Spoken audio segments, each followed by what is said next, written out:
जय श्री कृष्ण। राधे राधे। भागवत गीता के दूसरे अध्याय का कथा महात्म इस प्रकार है। श्री भगवान कहते हैं, लक्ष्मी, प्रथम अध्याय के महात्म उत्तम उपाख्यान मैंने तुम्हें सुना दिया।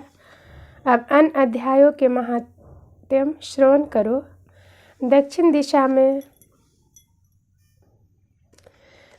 दिशा में वेद वेदाता ब्राह्मण के पुरंदरपुर नामक नगर में श्रीमान देव शर्मा नामक एक विद्वान ब्राह्मण रहते थे। वे अतिथियों के पूजक, स्वाध्यायशील, वेद शास्त्रों के विशेषज्ञ, यज्ञों का अनुष्ठान करने वाले और तपस्वियों के सदा ही प्रिय थे। उन्होंने उत्तम द्रव्यों के द्वारा अग्नि में हवन करके दीर्घ काल तक देवताओं को तृप्त किया, किंतु उन धर्मात्मा ब्राह्मण को कभी सदा रहने वाली शांति न मिली। वे परम कल्याणमय तत्व का ज्ञान प्राप्त करने की इच्छा से प्रतिदिन प्रचुर सामग्रियों के द्वारा सत्य संकल्प वाले तपस्वियों की सेवा करने लगे। इस प्रकार शुभ आचरण करते हुए उन्हें बहुत समय बीत गया। तदंतर एक दिन पृथ्वी पर उनके समक्ष एक त्यागी महात्मा प्रकट हुए। वे पूर्ण अनुभवी, आकांक्षा रहित, नासिका के अग्रभाग पर दृष्टि रखने वाले तथा शांत चित्त थे। निरंतर परमात्मा के चिंतन में संलग्न हो वे सदा आनंद विभोर रहते थे।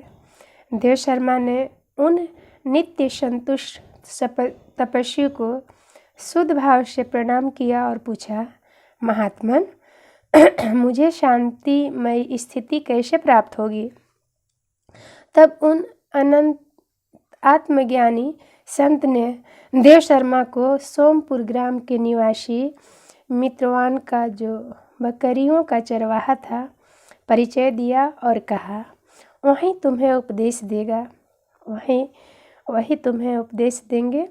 यह सुनकर देव शर्मा ने महात्मा के चरण की वंदना की और समृद्धिशाली सौरपुर ग्राम में पहुंचकर उसके उत्तर भाग में एक विशाल वन देखा।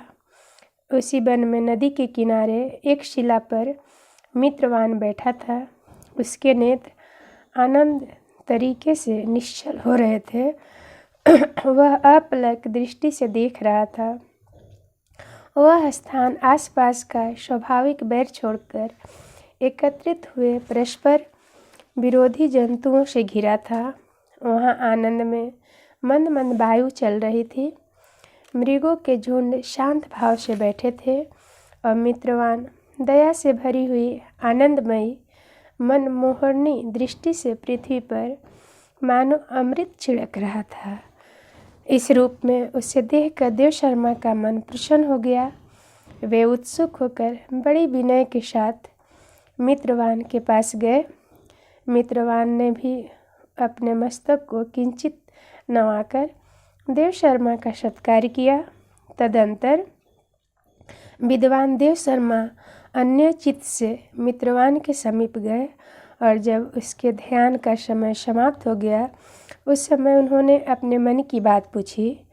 महाभाग, मैं आत्मा का ज्ञान प्राप्त करना चाहता हूँ। मेरे इस मनोरथ की पूर्ति के लिए मुझे किसी ऐसे उपाय का उपदेश कीजिए जिसके द्वारा सिद्धि प्राप्त हो चुकी हो। देव शर्मा की बात सुनकर मित्रवान ने एक क्षण तक कुछ विचार किया। उसके बाद इस प्रकार कहा, विद्वान, एक समय की बात है, मैं वन के भीतर बकरियों की रक्षा कर रहा था। इतने में ही एक भयंकर व्याघ्र पर मेरी दृष्टि पड़ी, जो मानो सबको ग्रस लेना चाहता था। मैं मृत्यु से डरता था, इसलिए व्याघ्र को आते देखा, बकरियों के झुंड को आगे करके वहाँ से भाग चला। किंतु एक बकरी तुरंत ही सारा भय छोड़कर नदी के किनारे उस बाघ के पास बेरोक टोक चली गई। फिर तो व्याघ्र भी द्वेष छोड़कर चुपचाप खड़ा हो गया। उसे इस अवस्था में देखकर बकरी बोली, व्याघ्र, तुम्हें तो अभिष्ट भोजन प्राप्त हुआ है।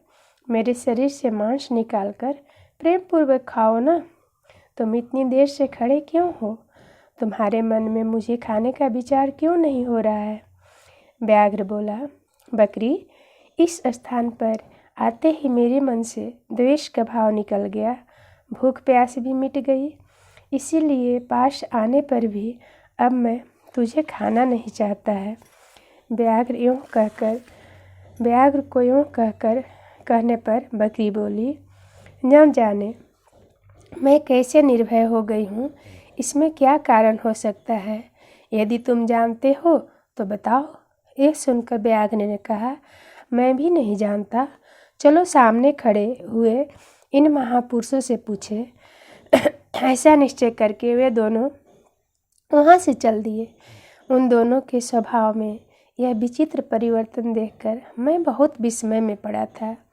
इतने में ही उन्होंने मुझसे ही आकर प्रश्न किया। वहाँ वृक्ष की शाखा पर एक वनराज था। उन दोनों के साथ मैंने भी वनराज से पूछा।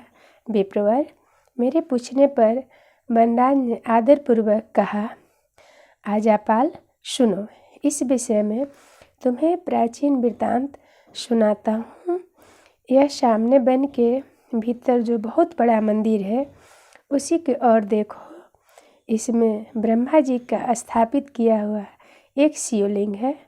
पूर्व काल में यहाँ सुकर्मा नामक एक बुद्धिमान महात्मा रहते थे, जो तपस्या में संलग्न होकर इस मंदिर में उपासना करते थे। वे वन से फूलों का संग्रह कर लाते और नदी के जल से पूजनीय भगवान शंकर को स्नान कराकर उन्हीं से उनकी पूजा किया करते थे। इस प्रकार आराधना का कार्य करते हुए सुकर्मा यहाँ निवास करते थे। बहुत समय के बाद उनके समीप किसी अतिथि का आगमन हुआ। सुकर्मा ने भोजन के लिए फल लाकर अतिथि को अर्पण किया और कहा, विद्वान, मैं केवल तत्व ज्ञान की इच्छा से भगवान शंकर की आराधना करता हूँ। आज इस आराधना का फल परिपक्व होकर मुझे मिल गया, क्योंकि इस समय आप जैसे महापुरुष ने मुझ पर अनुग्रह किया है। सुकर्मा के ऐसे मधुर वचन सुनकर तपस्या के धनी महात्मा अतिथि को बड़ी प्रसन्नता हुई। उन्होंने एक शिलाखंड पर गीता का दूसरा अध्याय लिख दिया और ब्राह्मण को उसके पाठ एवं अभ्यास के लिए आज्ञा देते हुए कहा, ब्राह्मण, तुमसे तुम्हारा आत्मज्ञान संबंधी मनोरथ अपने आप सफल हो जाएगा। यूँ कहकर वे बुद्धिमान तपस्वी सुकर्मा के सामने ही उनके देखते देखते अंतर्ध्यान हो गए। सुकर्मा विस्मित होकर उनके आदेश के अनुसार निरंतर गीता के द्वितीय अध्याय का अभ्यास करने लगा। तदंतर दीर्घकाल के पश्चात अंतकरण शुद्ध होकर उन्हें आत्मज्ञान की प्राप्ति हुई। फिर वे जहाँ जहाँ गए वहाँ वहाँ का तपोवन शांत हो गया। उनमें शीत, उष्ण और राग द्वेष आदि की बाधाएं दूर हो गई। इतना ही नहीं, उन स्थान में भूख प्यास का कष्ट भी जाता रहा था। भय का सर्वथा अभाव हो गया। यह सब द्वितीय अध्याय का जाप करने वाले सुकर्मा ब्राह्मण की तपस्या का ही प्रभाव समझो। मित्रवान कहता है, वनराज के यूँ कहने पर मैं प्रसन्नतापूर्वक बकरी और बाघ के साथ उस मंदिर की ओर गया। वहाँ जाकर शिलाखंड पर लिखे हुए गीता के द्वितीय अध्याय को मैंने देखा और पढ़ा। उसी की आवृत्ति करने से मैंने तपस्या का पार पा लिया है। अतः भद्रपुरुष, तुम भी सदा द्वितीय अध्याय की आवृत्ति किया करो। ऐसे करने पर मुक्ति तुमसे दूर नहीं रहेगी। श्री भगवान कहते हैं, प्रिय मित्रवान के इस प्रकार आदेश देने पर देवशर्मा ने उसका पूजन किया और उसे प्रणाम करके परंदरपुर की राह ली।